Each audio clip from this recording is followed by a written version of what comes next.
You have reached review time with Imperial, and today's review is Power Book 2 Ghosts, Season 4, Episode 5, mid-season finale.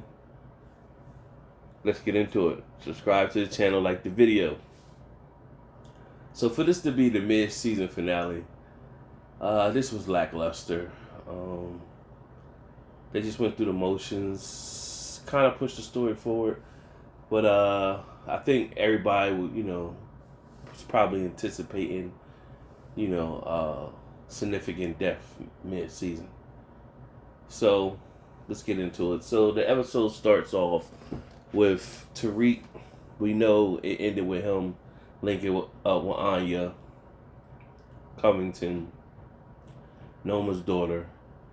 Of course, they're taking shots, so it picks up him linking with her, taking shots. Brayden he leaves with her, but Brayden doesn't know that's Anya at first, and so they taking shots.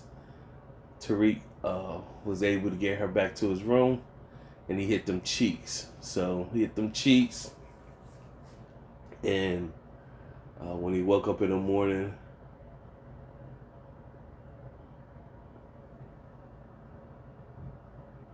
she was getting dressed, and pretty much they had a small conversation. He asked for a number. She was like, "Look, don't make it was fun or whatever, but don't make this where it is what it is."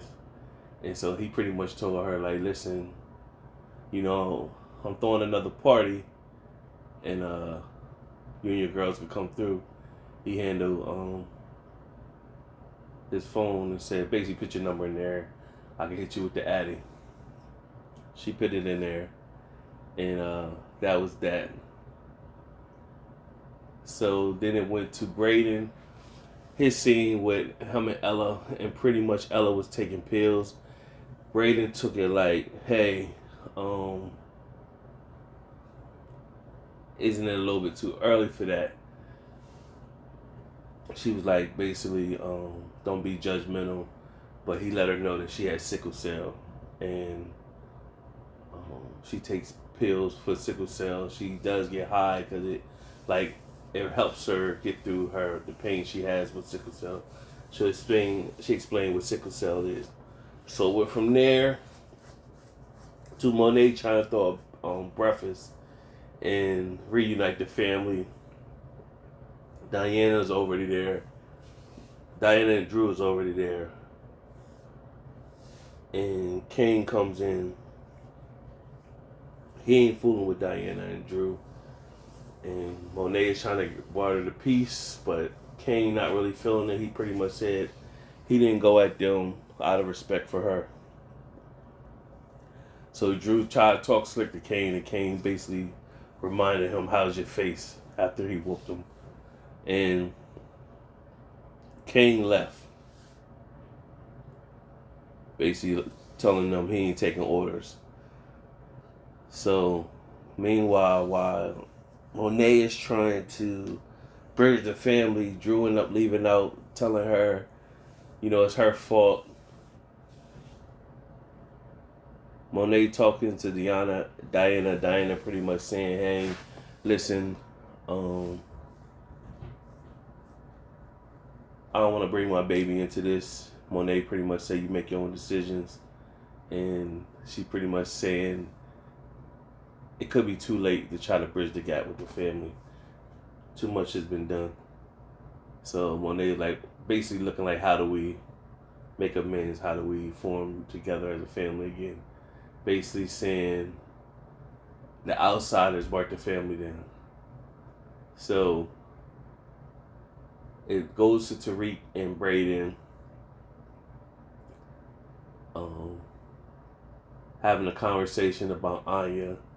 Tariq telling Brayden, "Listen."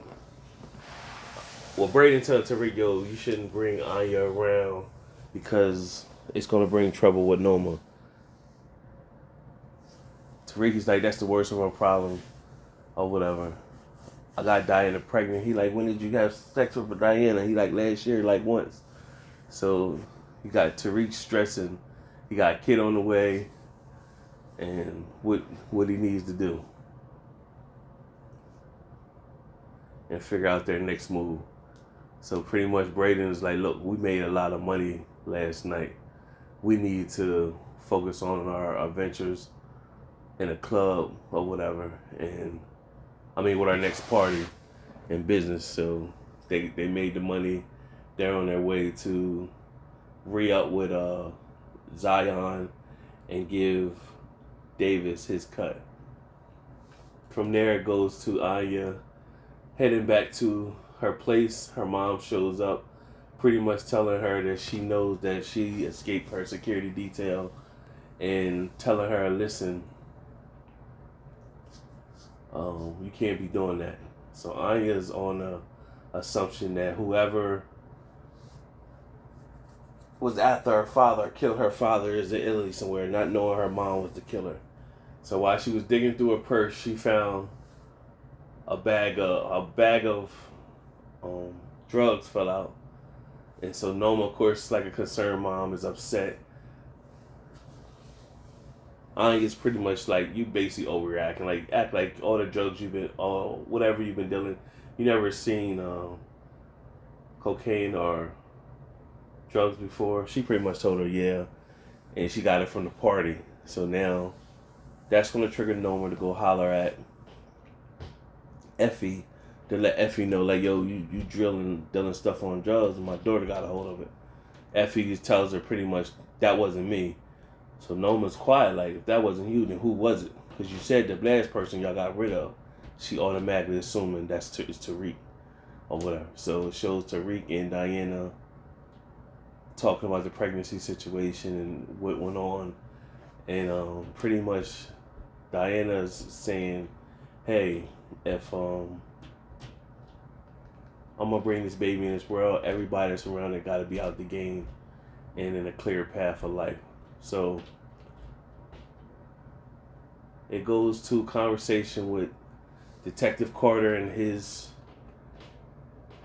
group, Detective Tate, and pretty much there's a discussion, and Tate has a go back and forth with one of Detective Carter's men. And so we already know there's going to be a problem because Carter's dirty. We already know that he's dirty, and we all see that full pledge at the end of this episode. So Carter pretty much says, let's stay on the heels of Tariq and Monet. He just was saying, I'm surprised Monet has went under the covers all these years, because he's looking at it like she's been behind, but of course, Lorenzo took the fall. We don't really know how Lorenzo took the fall. I'm pretty sure when they do Power Origins, it's going to show how Lorenzo got locked up in the beginning. And it probably is going to show Monet had something to do with him getting locked up in the beginning or whatever. So, but like I said, in my theory, Monet's going to jail. She's not going to die, but I think she's going to jail. Which would be boss if when Monet goes to jail by the end of episode 10, it shows her, like, you know how they trying to sum up a series and it just shows like posts, like going through different scenes of each character, what they're doing after everything. And it shows Monet in jail and she's sitting talking to an older Raquel Thomas. So if they take Raquel Thomas from Raising Kanan and age her character up a little or whatever and show Monet in jail playing cards or in there talking with Raquel Thomas, that'd be boss. Because that's an open-ended situation that can end up down the future. So I haven't heard that theory. So remember, you heard it here first if you hear it somewhere else. But that'll be a good segue to leave Raquel alive. That's a good actress anyway. So nevertheless, back to the storyline. When Braden goes get the re-up from Zion, he has a conversation. Zion pretty much chokes Braden up, wants the information. He's pretty much feeling that he was going to get the Russians connect, but the Russians already got their connect, they didn't call him. So Zion pretty much was like, well, people that's not around me, I need to have people that I could trust. So if I don't have people I could trust, it's gonna be a problem.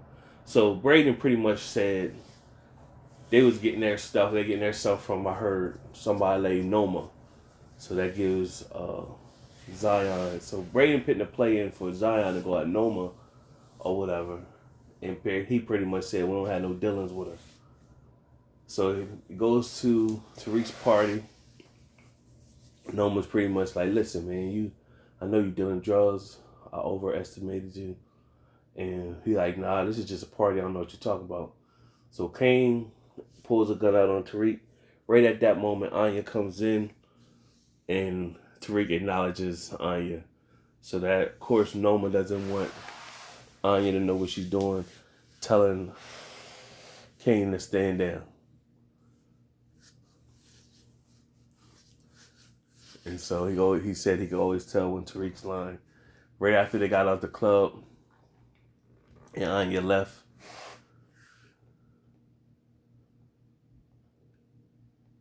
Noma pretty much was saying she can't wait till she sees Tariq's cold body. But I believe Noma's she's definitely gonna die. She's not going to jail. She's gonna die. Don't know who's gonna kill her. It might be Kane. But I could also see Kane killing Davis as well.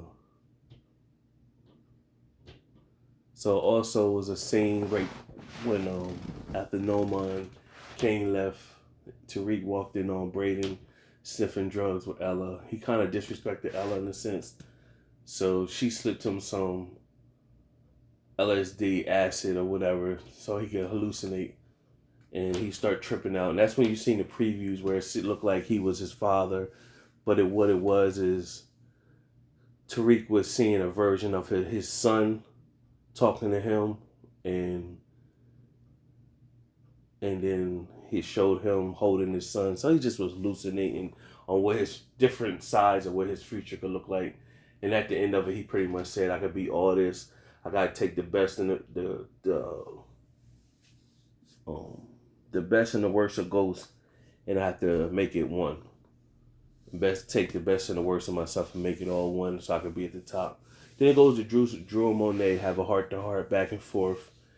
And Drew pretty much, he know he needs money. He want to get back in the game. He wants his money so he can do his art thing. But he tells Monet if she really serious about putting the family back together, he's with that. And then she's like, well, what we need to make this right? He pretty much said we need to get some soldiers so we can do a cape and get some drugs. And that almost works. So then it shows Davis linking up with Noma. Of course, Davis being resilient, and after being resilient, helping Noma out, he eventually had a drink with Noma. She offered him that drink when she told him rain check before. She offered that drink, and then Davis ended up hitting Noma's cheeks. So that's going to be a big problem with Kane and Noma. So be looking forward for Kane killing Davis. Already seeing that foreshadowing right there. So also shows Diana, this is the scene you all seen where she was at like some church or whatever, lighting candles, praying over the dead. She met a woman there that pretty much could sense that she was already pregnant and pregnant with a boy at that. And Diana pretty much was lighting a candle for her dad, her brother, and her friend. Now, I don't know who her friend's supposed to be, but maybe she already assumed it was Salim or whoever, but she said her friend. So this is like Diana's like confirmation that she needs to keep a baby. She want to name the baby Lorenzo. Of course, later in the episode, she did speak with her and Tariq. Met up. She had a heart-to-heart. She asked Tariq if he want to go to see the ultrasound with her. He did, and pretty much she told Tariq, if you want to be in a baby's life, you need to leave the game. And Tariq said, basically, I can protect everybody if I'm just on top. She wasn't with that and got up and left. So remember, Noma was trying to link with the politician. She had a dinner with the politician. When she's at the dinner with the politician, Zion shows up. Pretty much, he got real pulled. The seat that Noma and them was in, he pretty much had them move the seat and told them they had to leave and go sit somewhere else.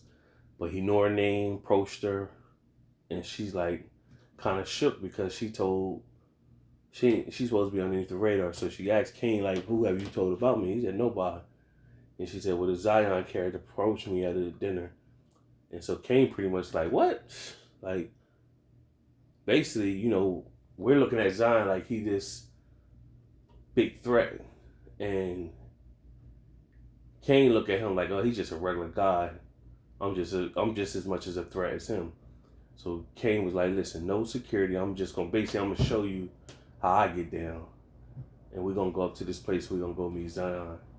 And so Davis wanted to bridge the gap with that meeting. However, Noma believed in Kane and said, I'm gonna let Kane handle it.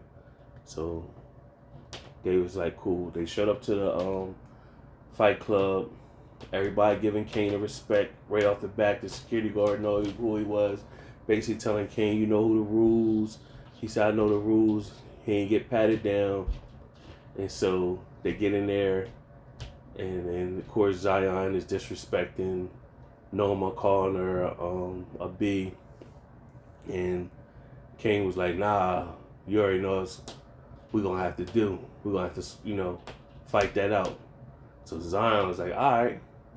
And so Noma pretty much was like, did you say he was a like Xboxing whatever? He said, yeah, but I'm a natural.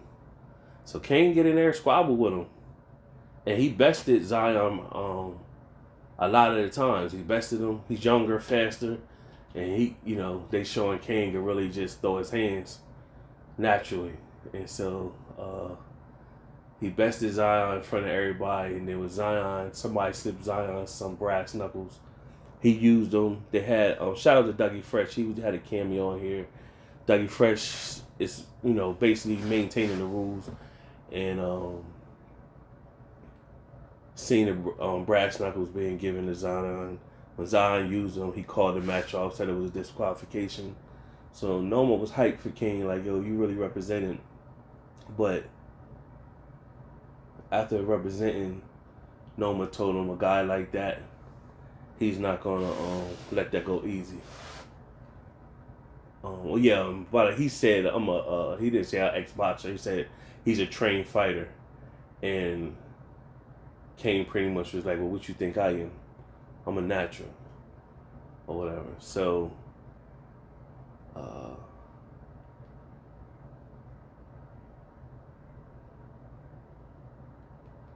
pretty much, then it went to a scene that just shows you where Detective Carter's mind frame at. So he's in the house and he's talking, having a conversation, pretty much saying, don't wait up late.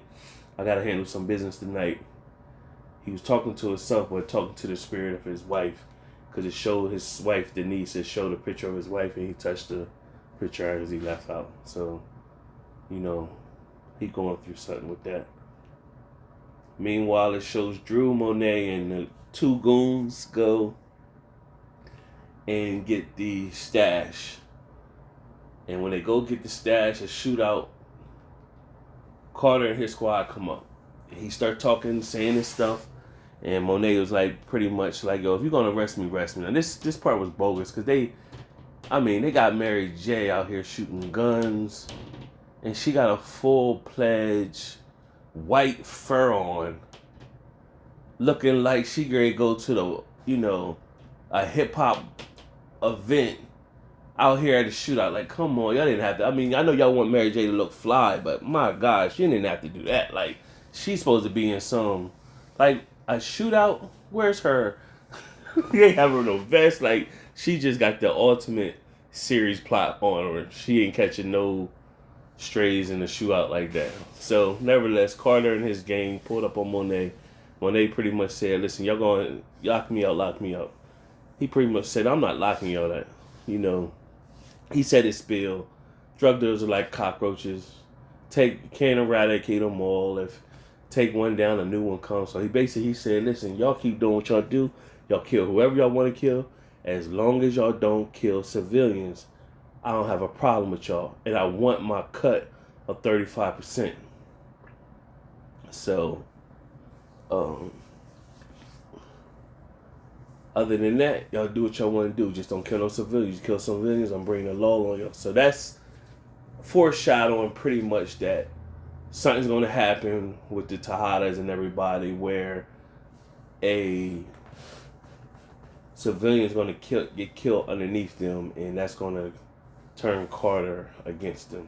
Meanwhile, one of the goons that they have with him was a guy who was responsible for killing an innocent person a couple years ago, and they've been looking for him, and they found him. And of course, Carter and them shot him and killed him, basically showing we ain't playing with this. We mean business.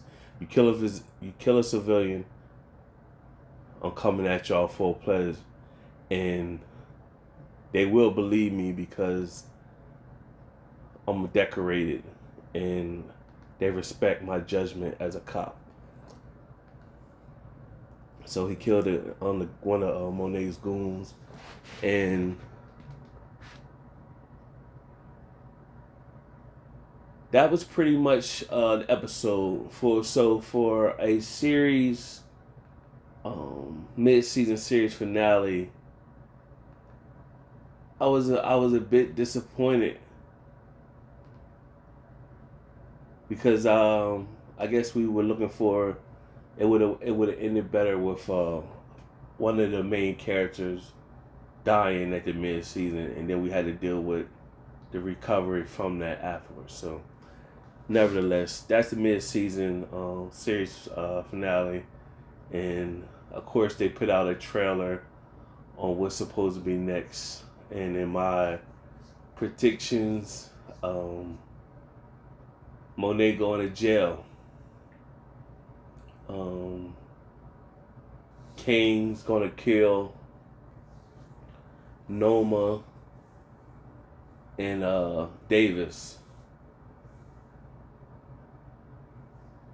Diana and Drew both might die, but definitely Drew's definitely gonna die, and Diana. I think Diana's death will be more impactful, especially now that she's pregnant. Effie, I think Effie's character is just going to slide off. Because I think they could do in a spinoff somewhere later down with her skill set and everything. I think it's going to pay off. I mean, they could use her. She still got a backstory line, and who was her connect when she was in Coach, and who was her connect when she was first on the college she was at. Like, her backstory, they still got more they could do with Effie. So it'll look better if they took Effie and allow her to just fade off and get into her program versus killing Effie off. And Tariq, of course, you can't. I mean, of course you can't kill Tariq. Like that just won't make no sense. On killing Tariq, and I still believe Ghost is still alive. He's gonna come back in the fold and find a way to have Tariq, Ghost, and Tommy all in the same series, because now Tariq got his own fan base, good, better, and different. Tariq got his own fan base. Tommy, of course, got his fan base. Now you got Ghost coming back. People be welcome in that. Now imagine having all three of them in a series. You know what I'm saying? That's much watch. So it'd be interesting to see how that play out. Nevertheless, subscribe to the channel, like the video, tell me what you think. Till next time.